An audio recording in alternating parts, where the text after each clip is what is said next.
আরে বাবা চলুন তো ঝট করে শিখে নিই এটিভিএম মেশিন থেকে কি করে আপনারা টিকিট কাটবেন।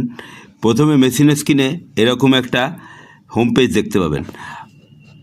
এবার আপনি টাইপ করুন কোন স্টেশনে যাবেন, তার প্রথমের দিকে তিনটে অক্ষর লিখলেই বাঁদিকে দেখবেন যে স্টেশনে যাবেন তার নাম উঠছে কিনা, তাহলেই ব্যাস ওতে ক্লিক করবেন।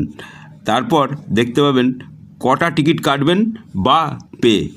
যদি আপনি একটা টিকিট কাটেন তাহলে পে অপশনে ক্লিক করুন। কত টাকা পে করতে হবে ওটা স্ক্রিনে আছে।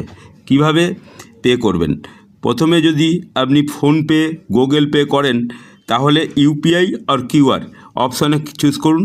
তারপর ফোনপেতে অ্যাপ খুলে বা গুগল পেতে অ্যাপ খুলুন, কিউআর কোডে সার্চ করে পেমেন্ট করুন। ব্যাস এই সহজ উপায়, আর কোনো অসুবিধা নেই।